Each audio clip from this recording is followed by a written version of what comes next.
Começando ao vivo. Começando ao vivo. Cris, Daniel, Ventania. Começando ao vivo pontualmente. Fabiola, vamos aí entrando.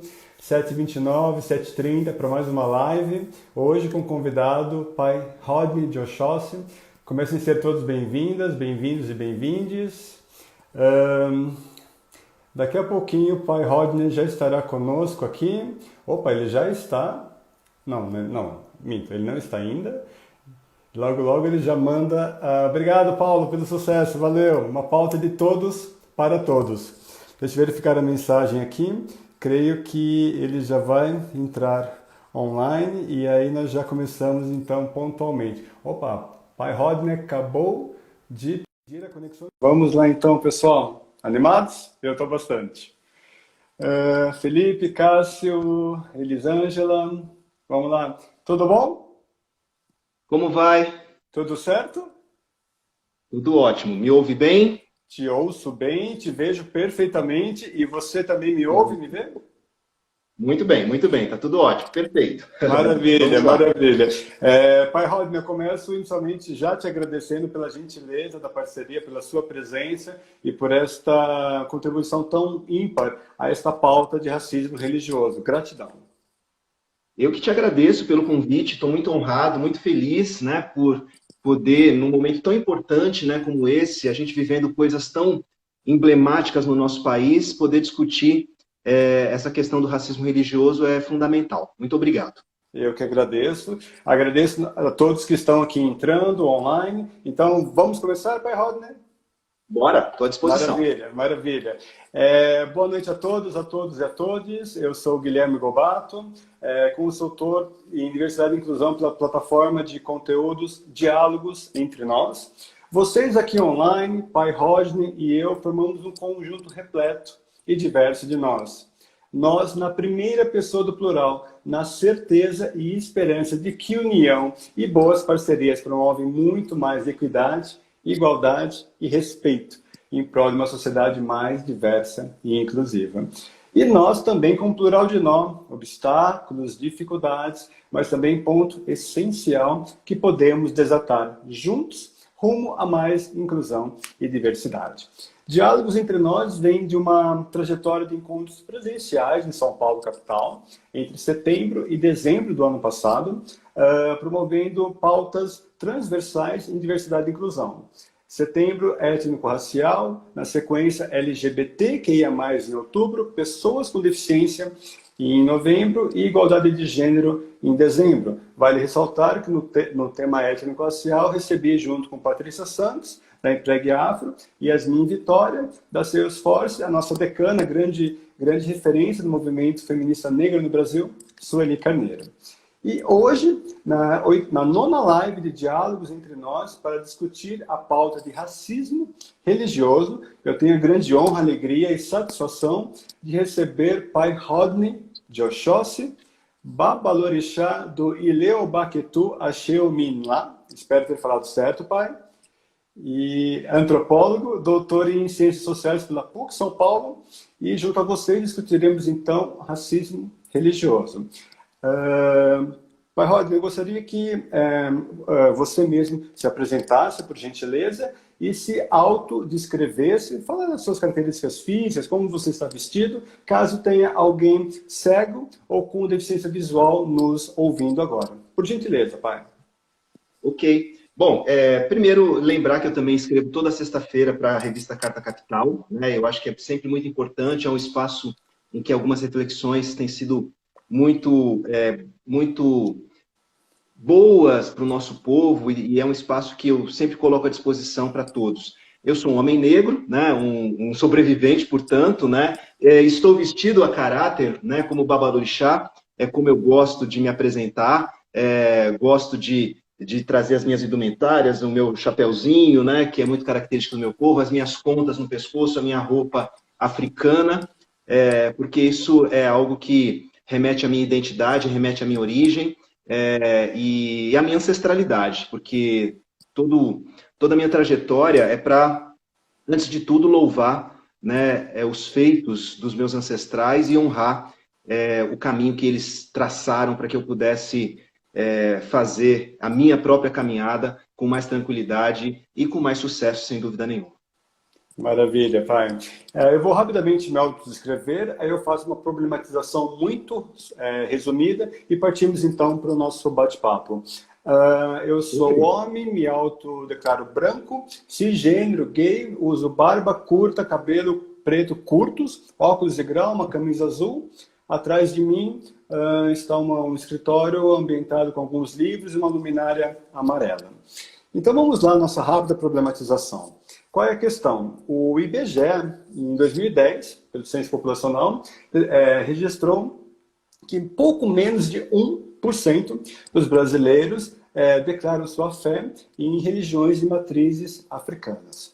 Um levantamento do Disque 100 de Direitos Humanos e Denúncias registrou uma elevação muito alta nos últimos anos recentes sobre casos de intolerância religiosa.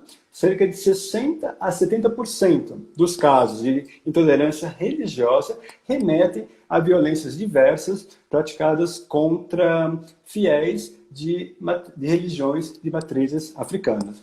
Não por acaso, em 21 de janeiro, comemora-se o Dia Nacional de Combate à Intolerância Religiosa, para resgatar e honrar a memória da Yalorixá Gilda dos Santos, que morreu de infarto decorrente de difamações feitas por um veículo de imprensa associado a uma religião neopentecostal. Esse caso está documentado amplamente no Supremo Tribunal Federal. Passado isso, eu então, pai Rodney, eu gostaria que você nos brindasse com as suas reflexões sobre o que vem a ser intolerância religiosa e como isso é dimensionado para um problema muito maior, que é o racismo religioso aqui no Brasil. Por gentileza, pai Rodney. Vamos lá. Bom, primeiro, eu quero falar um pouco desse 21 de janeiro, que é uma data que eu acho que nós, de religião de matriz africana, devemos nos apropriar dela. É uma data que remete a uma luta que é nossa, desde sempre neste país, porque a gente vem enfrentando, né, historicamente, sistematicamente, uma perseguição, e a intolerância religiosa, ela toma esses moldes no Brasil, para além de todo o desrespeito, para além da incapacidade, né, de você reconhecer o direito do outro, respeitar as diferenças, você tem uma questão muito mais séria, que é a questão da perseguição, e sobretudo, a perseguição às religiões minoritárias e às religiões de matriz africana, as religiões de origem negra. Então, é um tema também relacionado ao racismo estrutural. Portanto, quando a gente fala da intolerância religiosa no Brasil, não dá para a gente esquecer que são temas imbricados. Intolerância religiosa, racismo, são temas imbricados, e por isso a gente fala de racismo religioso, porque, afinal de contas, a intolerância no Brasil recai, né, quase que exclusivamente às religiões de matriz africana. Então, a grande dificuldade que a gente tem para exercer, né, a nossa crença, para levar as nossas práticas, para instituir e para manter os nossos templos, para levar adiante as denúncias, né, mesmo as denúncias de perseguição, e de discriminação e de racismo que sofremos, como todo negro tem dificuldade para levar adiante uma acusação de racismo, né, para que isso de fato seja considerado um crime, porque afinal de contas a gente sabe que a estrutura, né, não compreende que pessoas negras possam ser vítimas de um crime. Elas são normalmente, de acordo com uma estrutura racista, aquelas que cometem o crime.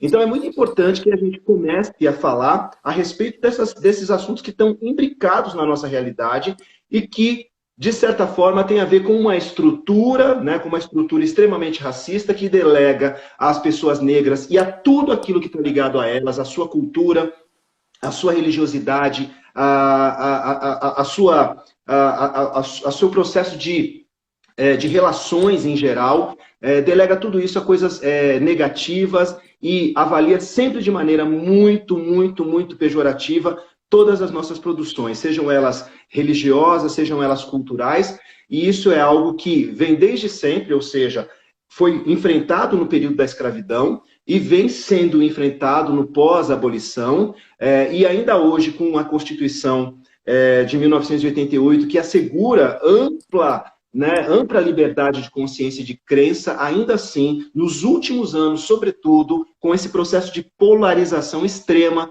que o Brasil tem vivido, as religiões de matriz africana foram mais uma vez demonizadas, só que os componentes, os instrumentos dessa demonização passaram a ser outros. Nós tínhamos que enfrentar toda uma mídia que nos demonizava, e hoje nós temos que enfrentar o crime organizado, que também se volta contra as religiões de matriz africana, proibindo, restringindo as nossas práticas e perseguindo os nossos adeptos. Então, é algo muito grave o que a gente tem vivido hoje no Brasil, e é muito importante que a gente possa nomear, como a Djamila Ribeiro diz no seu pequeno manual antirracista, é preciso que a gente nomeie as opressões para que a gente possa combatê-las. E, então, vamos falar de racismo religioso, porque é disso que se trata. A intolerância é algo que qualquer religião pode sofrer, assim como o preconceito também qualquer pessoa pode sofrer. Mas o racismo, ele recai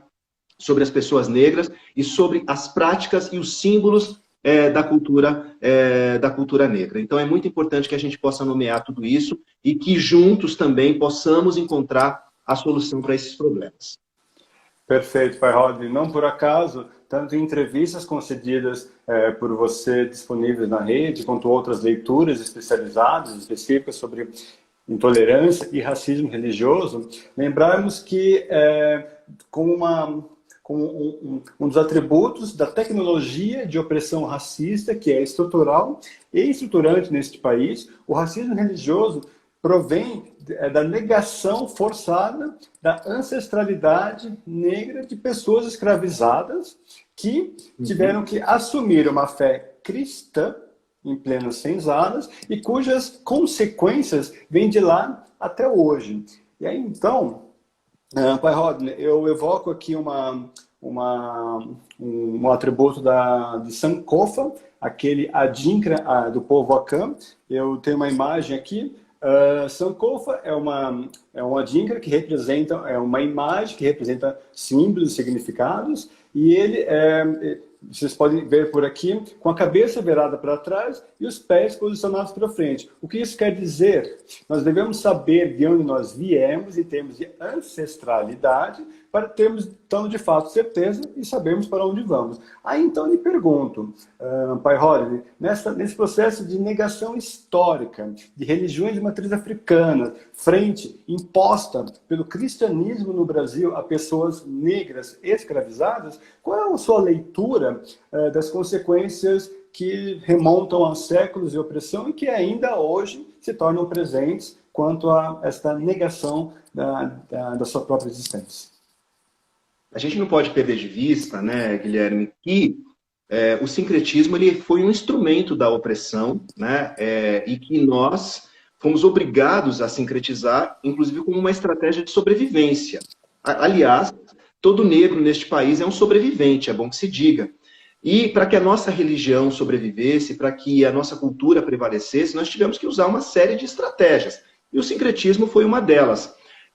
E quando a gente, de alguma forma, escamoteou as nossas práticas rituais atrás dos santos e dos rituais católicos, tinha toda uma série de elementos que estavam aí representados. Uma delas é que, no momento em que se faziam as festas para os santos católicos, todos os senhores estavam voltados para os afazeres da igreja. Então era um momento também que os negros escravizados tinham mais liberdade, tinham mais tranquilidade para praticar a sua própria fé e aí dissimular, de alguma forma, atrás dos elementos do catolicismo. Só que a gente não pode perder de vista que isso foi imposto. O batismo ele era compulsório, os escravizados recebiam um nome cristão, eles eram obrigados a esquecer o seu nome e a sua origem, a sua cultura e a sua tradição. Era um apagamento. Então a gente está falando de apagamento, e apagamento não deixa de ser uma estratégia do racismo.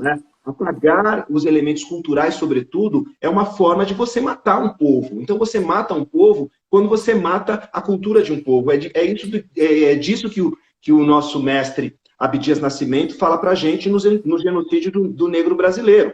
Né? Naquele momento em que se mata a cultura, também se promove o genocídio desse povo. Então, quando se faz uma perseguição sistemática às religiões, às crenças, né? Porque a religião é algo mais ou menos organizado, e eu também não gosto do termo religião para se referir às nossas práticas, né? Eu prefiro ethos, né? Porque dá conta de um espectro muito mais amplo de entendimento e também de possibilidades.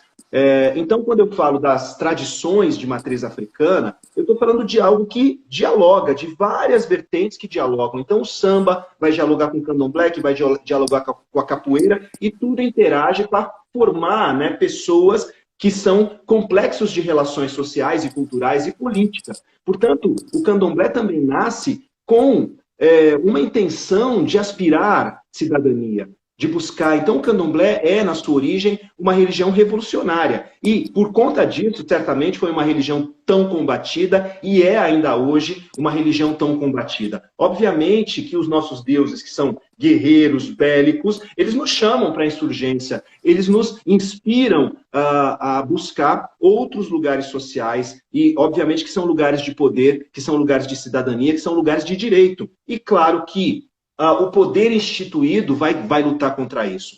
Por que menos de 1% da população incomoda tanto, né, esse poder que já está, de alguma forma, devidamente instituído? Então, a gente precisa olhar para o potencial de insurgência e para o legado ético que as religiões de matriz africana inspiram e podem inspirar no povo negro. E aí a gente remete àquela velha estratégia do período escravagista de separar as famílias, né, e de juntar aqueles que seriam rivais, mas perdendo de vista que havia, né, vários elementos, apesar das etnias diferentes e até rivais, sim, entre si, haviam outros tantos elementos que coadunavam e que poderiam dialogar. Então, eu sempre gosto de lembrar, por exemplo, que você pode ter um negro evangélico e você pode ter um negro de candomblé, mas nenhum deles deixou de ser negro.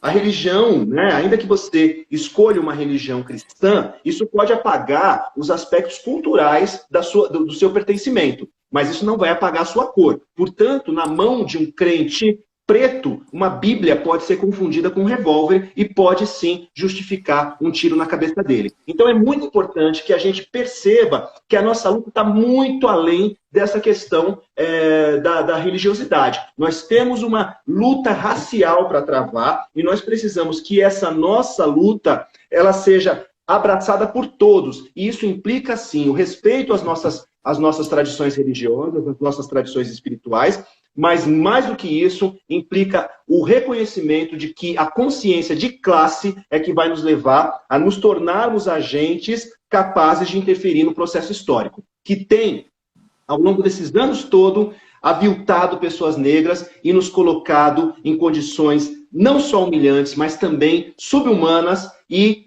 determinado os nossos corpos como aqueles que merecem e que estão prontos para a morte. E isso é algo que a gente precisa combater, porque todas essas opressões dialogam. A intolerância religiosa, o racismo religioso, a apropriação cultural e todas as outras opressões dialogam e estão colocando o povo negro, mais uma vez, em situação de perigo e de risco. Então é muito importante que nós possamos olhar um para o outro além daquilo que nos separa. Além daquilo que nos separa. Como os nossos antepassados nos ensinaram no período da escravização. Porque ali eles nos mostraram que poderiam sim haver divergências, mas que a condição nos impelia a luta por um lugar social de poder e de cidadania minimamente digno. Então, essa luta ainda nos chama.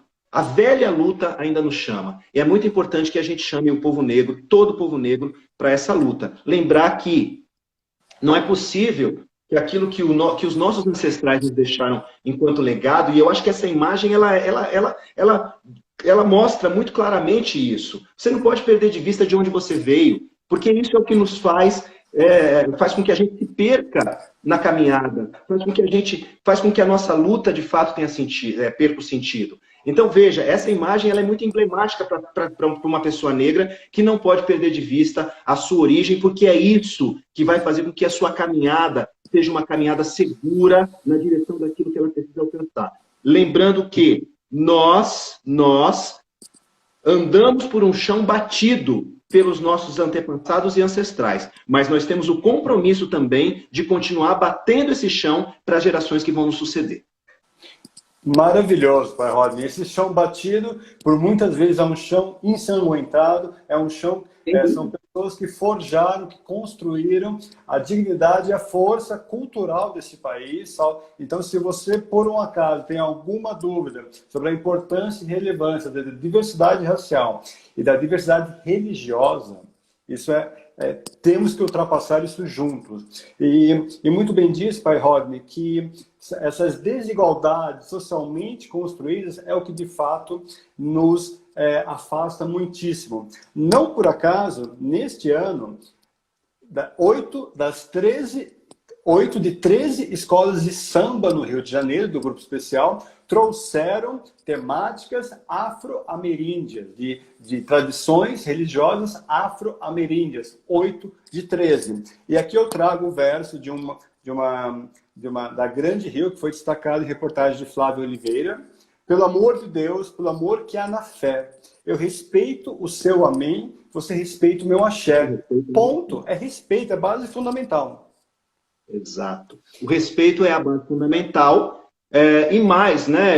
Tem muitas pessoas se colocam muito contrariados quando a gente fala em tolerância, né? Porque tolerância implica você estabelecer uma relação de poder. Parece que você consente que o outro exista, embora você não concorde com nada daquilo que ele faz.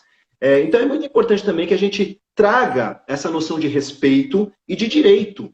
De direito, porque antes de tudo é o direito. Não é porque a minha religião é numericamente menos expressiva que eu tenho menos direito. Aliás, o princípio básico da democracia é justamente salvaguardar o direito da minoria. Quem acha que democracia é você impor a vontade da maioria está absolutamente enganado, não entende nada de ciência política e não sabe que salvaguardar o direito das minorias é justamente um princípio básico de qualquer democracia.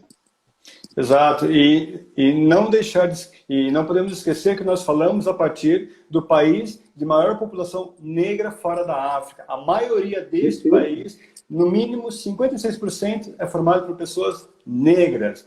E outro dado, o grupo populacional de maior densidade nesse país são mulheres negras, 28%. Se você não é uma pessoa negra, e se você não é uma mulher negra, você sim, que é o meu caso, é minoria. Então vamos pontuar bem isso. É muito importante que a gente tenha essa noção. E voltando à questão das escolas de samba, né, a gente não pode perder de vista que as escolas de samba são territórios de resistência. E quando elas trazem esses temas para a avenida, elas nada mais fazem do que remeter, elas de alguma forma, elas reproduzem essa imagem tão importante, porque elas olham para a sua origem, mas elas constroem, né, o caminho para a gente fazer a nossa luta e trilhar na direção de um futuro mais digno para todos nós. O território de resistência é um território que se forma justamente para garantir a sobrevivência dos nossos. Então a escola de samba permitiu que o negro sobrevivesse, a capoeira permitiu que o negro sobrevivesse, e o candomblé permitiu que o negro sobrevivesse. Só que o projeto é exterminar pessoas negras. E justamente por isso que a intolerância religiosa se volta tanto para as tradições de matriz africana. Porque antes de tudo, eles querem exterminar os corpos negros. É parte da necropolítica. Então é muito importante que a gente pontue isso do ponto de vista das relações raciais, das discussões sobre o racismo, para que a gente possa não só compreender a intolerância religiosa como algo abominável, mas também para inseri-la no contexto criminal, porque é disso que se trata. É crime de racismo. É muito importante que a gente comece a falar da intolerância contra as religiões de matriz africana desse ponto de vista, né? Porque hoje a gente vive um quadro de terrorismo religioso, de terrorismo contra as religiões de matriz africana, em que terreiros são invadidos por criminosos, pessoas são impedidas nas comunidades de professarem a sua fé, e isso, gente, a gente está falando de uma guerra armada contra as religiões de matriz africanas que só querem cultuar os seus orixás, só querem cumprir o legado da sua ancestralidade. Mas, obviamente, que isso tem uma associação muito mais perigosa, que tem a ver com um projeto de poder muito nefasto que tem se instaurado nesse país. E as milícias, todas as milícias, o narcotráfico, o crime organizado e, muito mais, esse projeto de poder teocrático, tudo isso tem coadunado, tem colaborado para que a intolerância religiosa tenha chegado a termos insuportáveis nesse país e para que as pessoas negras de religião de matriz africana corram risco de vida quando professam a sua fé. Sempre correram, mas hoje isso é muito explícito e não é possível que as autoridades fiquem sem tomar providências. É muito urgente que não só a sociedade se organize para cobrar das autoridades, mas que as autoridades estejam, sim, prontas para combater esse crime que é tão hediondo. Assim, é algo muito triste, eu fiquei muito surpreso, inclusive compartilhei com você mais cedo, que muito do que você nos disse agora vai ao encontro de uma extensa matéria publicada hoje no portal UOL, de título Nação de Jesus, fuzis ungidos e grafite gospel em muros da comunidade. Para a facção do Rio, a lei do tráfico é a lei de Deus. E é uma matéria muito extensa que retrata exatamente em estatísticas que centenas de comunidades religiosas de tradição africana estão impedidas de operarem seus cultos de uma forma respeitosa, como sempre operaram, devido à associação de narcotraficantes com religiões neopentecostais, não apenas no Rio de Janeiro, mas de uma forma muito extensa lá. A pergunta que eu faço é, o que os cristãos acham disso? O que os cristãos acham disso? Porque se associam a minha fé e a minha prática religiosa à criminalidade, obviamente que eu tenho que levantar minha voz contra isso. Mas o que os cristãos estão fazendo? Porque a partir do momento que se associa o narcotráfico, o crime organizado, com a lei de Deus neopentecostal, e nenhum cristão neopentecostal fala nada, é um sinal de que eles estão coniventes. Então é muito importante que os evangélicos, que os cristãos evangélicos e não evangélicos também, e qualquer pessoa de qualquer religião, levante a sua voz contra isso, porque é um absurdo. É um absurdo que as pessoas continuem, já que é para combater os macumbeiros, então até a associação ao tráfico e a criminalidade está valendo. É nesse nível, é esse grau de intolerância a que esse país chegou. Então é muito grave isso, e é muito grave que nenhuma autoridade tome providência, e é mais grave ainda que nenhuma autoridade cristã, neopentecostal, se pronuncie. O silêncio é conivente. Esse silêncio é conivente. Eu me arrepiei agora com essa fala, o silêncio é conivente, porque se nós não somos antirracistas ou anti qualquer desrespeito de direitos humanos, nós nos silenciamos, pactuamos com esse desrespeito. Não temos que esperar que, por exemplo, isso eu que digo, Pai Rodney, que a Basílica São Pedro em Roma seja implodida, que alguma grande mesquita do mundo seja implodida, que algum grande templo religioso, qualquer aqui, neopentecostal, cristão nesse país seja implodido, para que a gente se sensibilize sobre a não viabilização e a não visibilização de narrativas que apenas querem proferir respeitosamente a sua fé e tradição africana. Então, realmente é um chamado à opinião pública, é um chamado para que nós possamos, de fato, exercer o que, supostamente, achamos que é devido. É isso. E você sabe, Guilherme, que eu tenho a honra de fazer parte do time, né, da Djamila Ribeiro, na coleção Feminismos Plurais, e o título mais recente da coleção é justamente Intolerância Religiosa. Eu já perdi o título de caçula, né, porque a Apropriação Cultural, que é o meu livro, que era o mais recente, agora ele eu já tenho eu já tenho um mais novo, né? Que chegou depois de mim, né? E eu já virei EBOME, né? Já tenho outro no final da fila, já sou EBOME na coleção.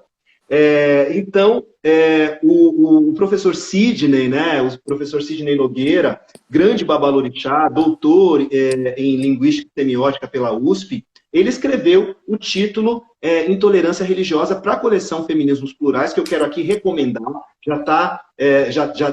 As pessoas já estão recebendo aí o e-book e também o livro impresso já está chegando.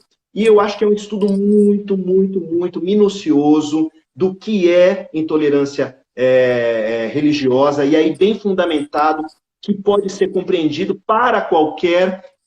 e estendido para qualquer religião, porque, afinal de contas, os muçulmanos, os hindus, os orientais também sofrem com a intolerância, e muitas vezes os cristãos, né, em outras partes do mundo, sofrem também com a intolerância religiosa. Mas claro, o pai Sidney faz esse link com o racismo religioso, e aí traz a questão para a realidade brasileira, e aí, obviamente, que o livro ganha muito mais em profundidade, em base teórica e principalmente em base prática, né? Experiencial, em vivência, porque a intolerância religiosa, o racismo religioso, é mais do que um tema de estudo para nós. Ele é um tema de vivência. Ele é aquilo que a gente enfrenta no dia a dia. Veja, obviamente que a gente sabe todos os meandros, né, das negociações, enfim, que o universo religioso pressupõe. A gente dialoga o tempo todo, a gente reconhece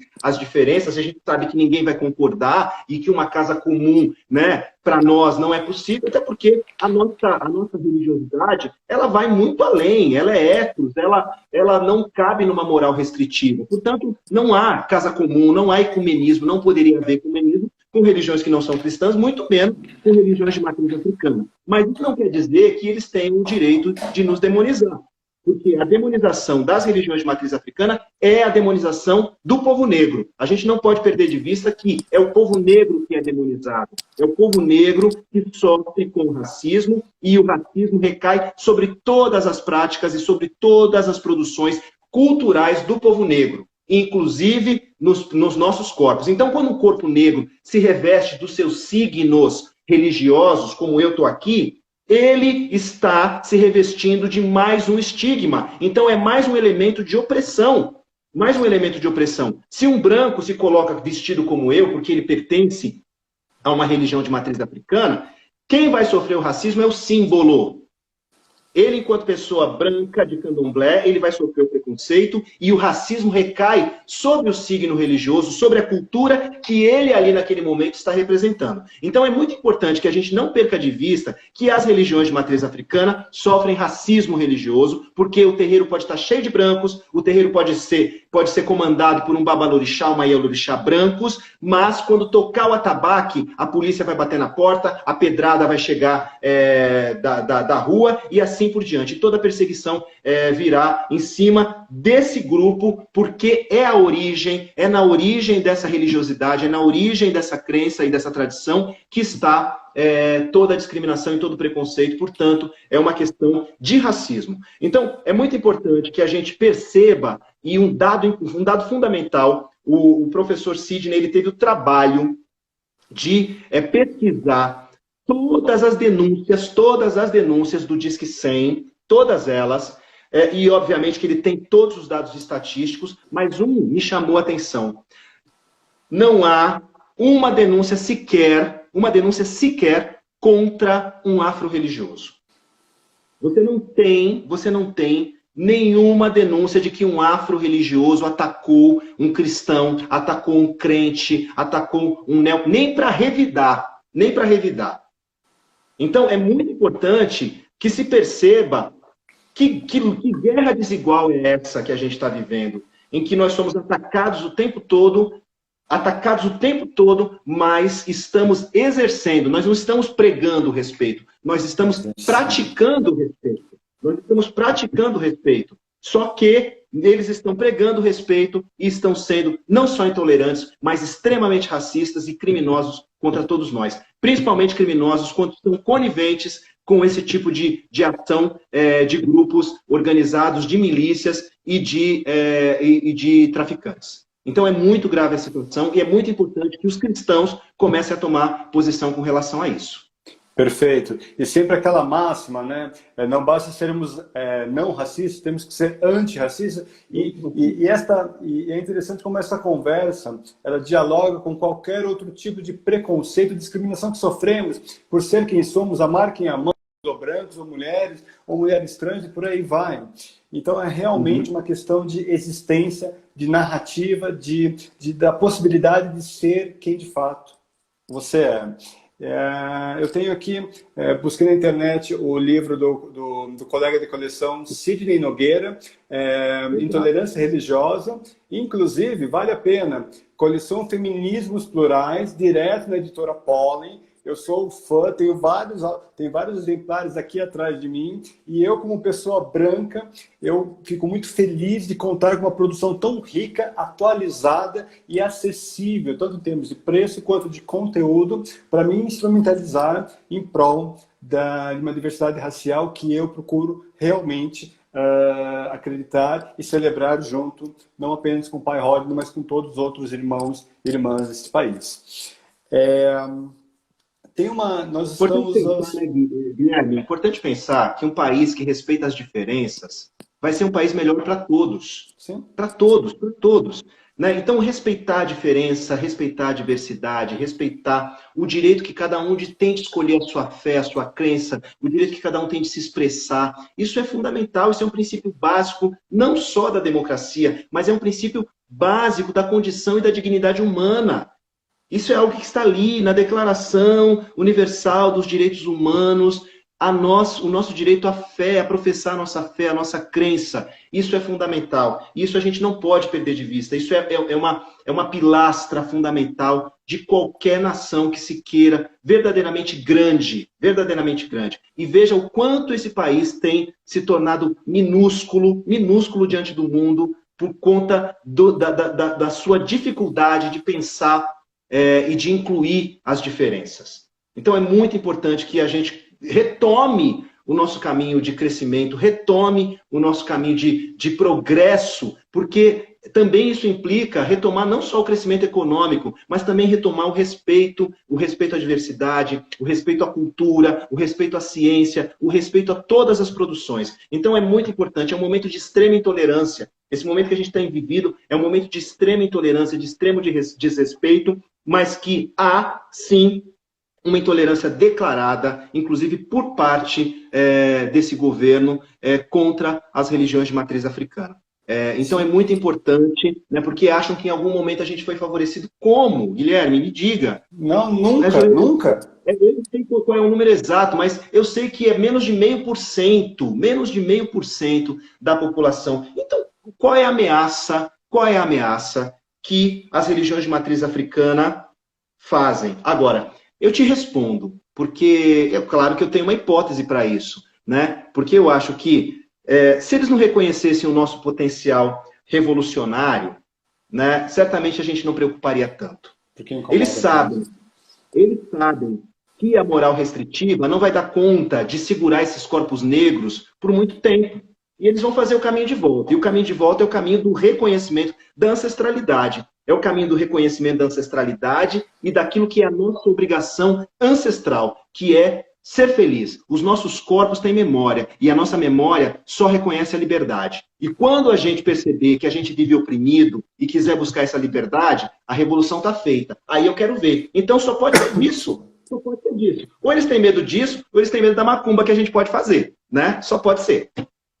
Exato, e é uma questão de respeito, como eu disse atrás, como o Flávio Oliveira disse, respeito o meu axé, eu respeito o seu amém, uma questão de respeito, porque o igual entre nós é sermos diferentes, homens, mulheres, negros e brancos, com sem deficiência, gays, lésbicas e por aí vai. Só que o que nos afasta de uma maneira estratosférica são as desigualdades socialmente construídas. Então, respeito é fundamental, fundamental a todos. Uhum. Eu sempre esqueço de dar alguns agradecimentos, então ainda bem que eu anotei aqui, só interrompendo um pouquinho, pai Rodney. Agradeço, eu contei com o Daniel Almeida, que eu recebi no começo do mês, com o Benilda Brito e também com o Vaguinho Macumba, do Rio de Janeiro, para que eu pudesse melhor entender questões sobre diversidade religiosa, que eu me instrumentalizasse para melhor receber pai Rodney e poder endereçar as questões aqui. Então, eu agradeço publicamente a Benilda, Vaguinho e Daniele. E tudo que pai Rodney tem falado aqui vai ao encontro. Semana passada trouxemos racismo estrutural, trouxemos um relato autoral, minha cor chega primeiro. Que cor é essa, pai Rodney? Que cabelo é esse que chega primeiro? Cabelo negro, cor negra. Então, essa questão de tanta intolerância, como o senhor mesmo disse, o enegrecimento da população, né? Uhum.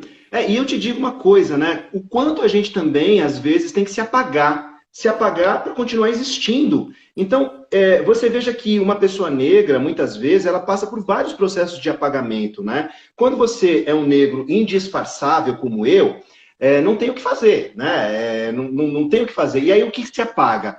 Se apaga a cultura, se apagam os traços que me relacionam, de certa maneira, à ancestralidade. Então é negar a cultura, é negar a sua cultura religiosa, é negar o samba, é negar a capoeira, é negar todas as produções do seu povo. Isso é um apagamento cultural que promove também um genocídio, Então é muito importante que a gente perceba que essa estrutura racista, ela traz processos muito sofisticados e que o branqueamento, ele não tem só a ver com aquilo de você negar a sua própria cor, mas tem a ver com negar a sua cultura. Aqueles negros que podem, obviamente, dissimular, né, os seus traços de negritude, eles vão fazê-lo. Mas você sabe que pessoas negras, em muitos lugares do mundo, tamanho é o enfrentamento e as dores que o racismo impõe, que eles preferem, às vezes, se submeter a procedimentos muito perigosos, né? Inclusive usando produtos químicos que podem causar câncer para clarear a pele.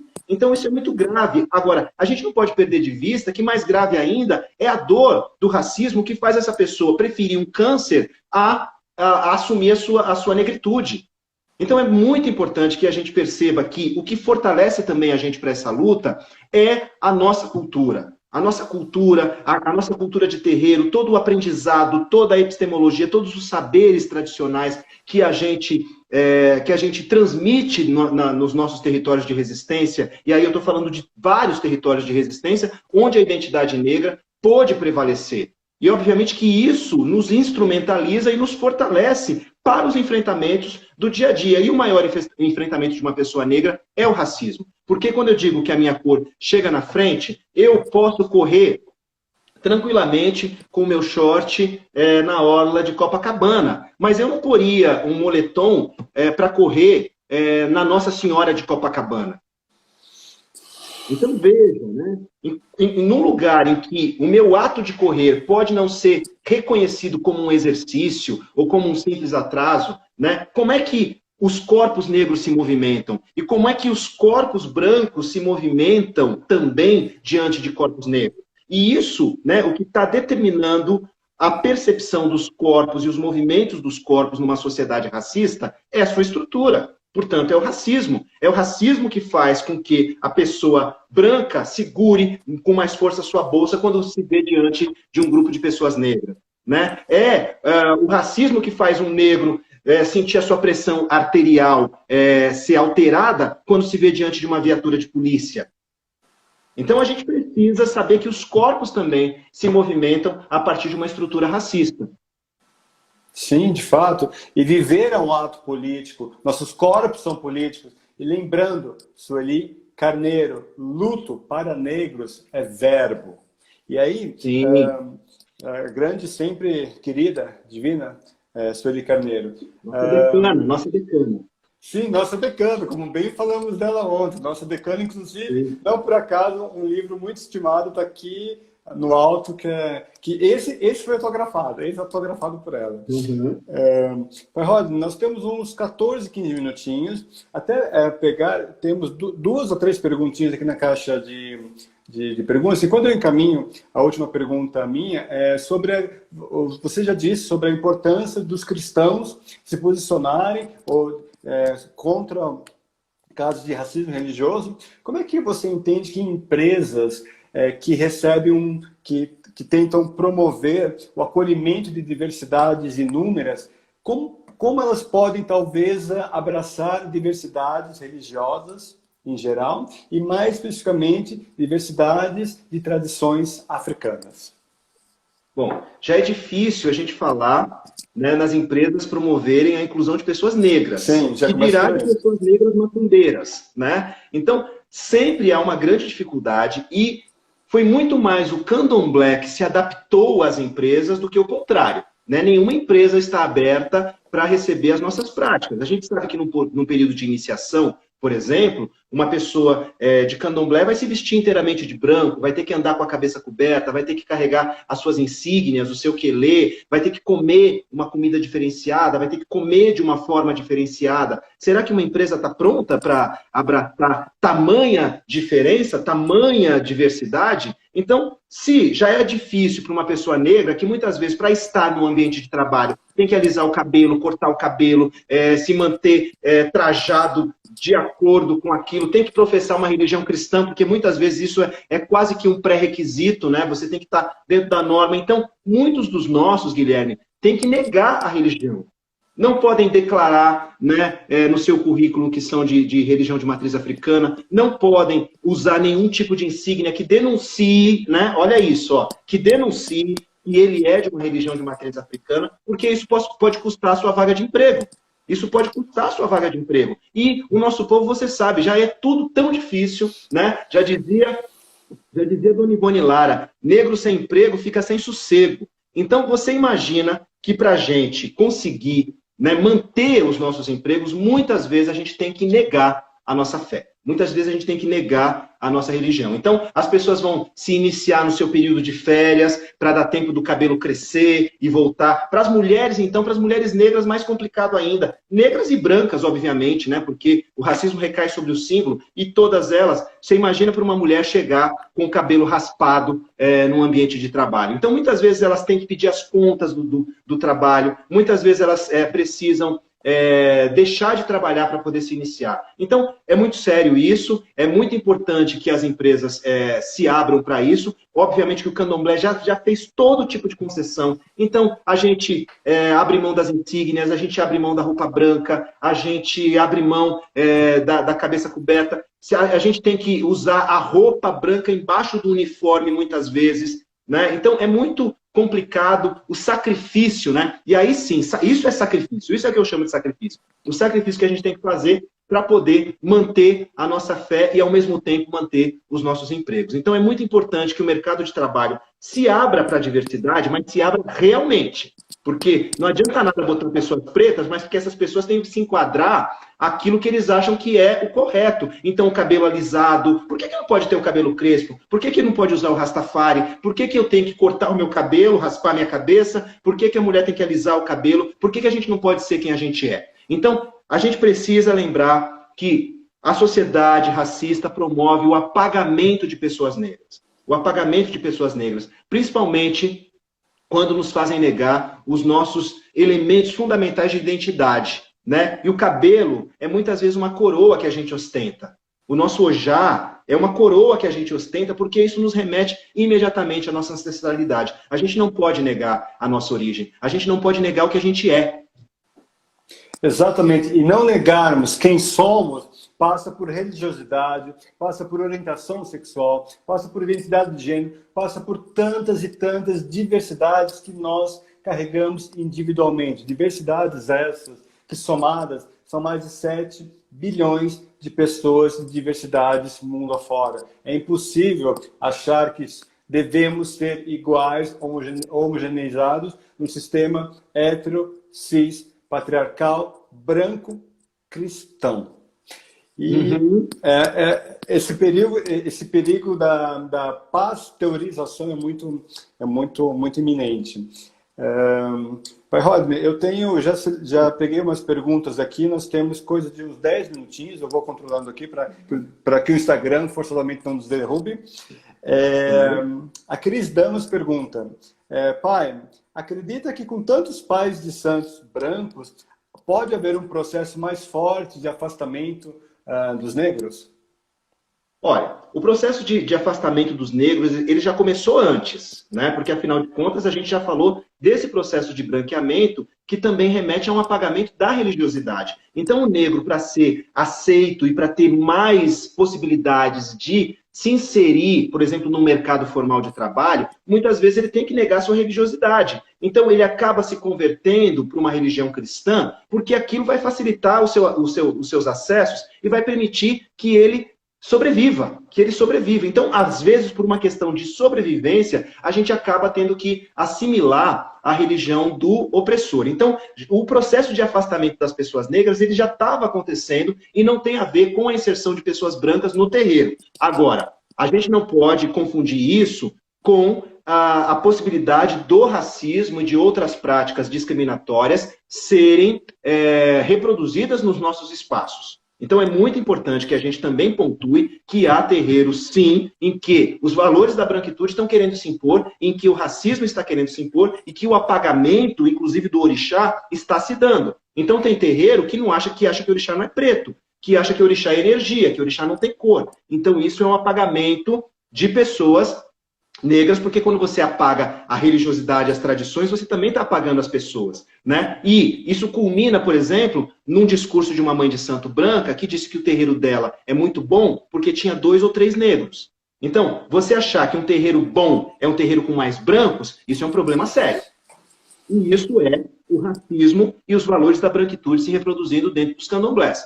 Do candomblé, da umbanda, enfim, das religiões de matriz africana de uma maneira geral. E isso precisa ser combatido. Então, o branco, ele pode estar no terreiro, não tem problema nenhum, mas ele tem que assumir que a religião é negra. Ele tem que assumir que o orixá é negro. E ele tem que se engajar, principalmente na luta antirracista.